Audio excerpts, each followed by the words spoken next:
யாக்கோபு 4ஆம் அதிகாரம். உங்களுக்குள்ளே யுத்தங்களும் சண்டைகளும் எதினாலே வருகிறது? உங்கள் அவயவங்களில் போர் செய்கிற இச்சைகளினால் அல்லவா? நீங்கள் இச்சித்தும் உங்களுக்கு கிடைக்கவில்லை. நீங்கள் கொலை செய்தும் பொறாமையுள்ளவர்களாயிருந்தும் அடையக்கூடாமற் போகிறீர்கள்.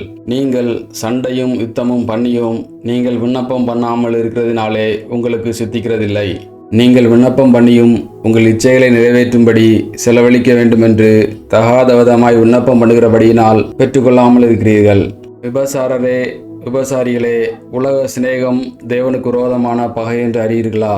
ஆகையால் உலகத்துக்கு சிநேகிதனாயிருக்க விரும்புகிறவன் தேவனுக்கு பகைஞனாயிருக்கிறான். நம்மில் வாசமாயிருக்கிற ஆவியானவர் நம்மிடத்தில் வைராக்கிய வாஞ்சியாயிருக்கிறார் என்று வேத வாக்கியம் வீணாய் சொல்லுகிறது என்று நினைக்கிறீர்களா? அவர் அதிகமான கிருபையை அளிக்கிறாரே. ஆதலால் தேவன் பெருமையுள்ளவர்களுக்கு எதிர்த்து நிற்கிறார், தாழ்மையுள்ளவர்களுக்கோ கிருபை அளிக்கிறார் என்று சொல்லியிருக்கிறது.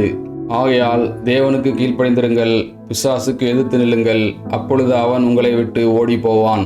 தேவனிடத்தில் சேருங்கள், அப்பொழுது அவர் உங்களிடத்தில் சேருவார். பாவிகளே, உங்கள் கைகளை சுத்திகரியுங்கள். இருமனமுள்ளவர்களே, உங்கள் இருதயங்களை பரிசுத்தமாக்குங்கள். நீங்கள் துயரப்பட்டு துக்கித்து அழுங்கள்.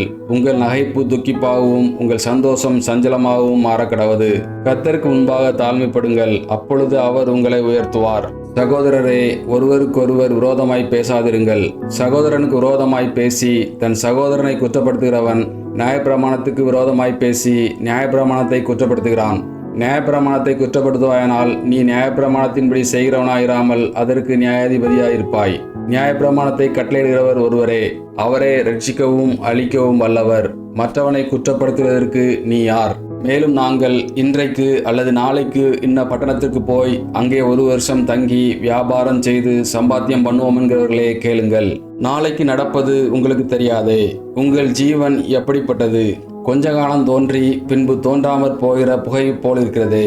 ஆதலால் ஆண்டவருக்கு சித்தமானால் நாங்களும் உயிரோடு இருந்தால் இன்னதை செய்வோம் என்று சொல்ல வேண்டும். இப்பொழுது உங்கள் வீம்புகளில் மேன்மை பாராட்டுகிறீர்கள். இப்படிப்பட்ட மேன்மை பாராட்டல் யாவும் பொல்லாங்காயிருக்கிறது. ஆதலால் ஒருவன் நன்மை செய்ய அறிந்தவனாயிருந்தும் அதை செய்யாமற் போனால் அது அவனுக்கு பாவமாயிருக்கும்.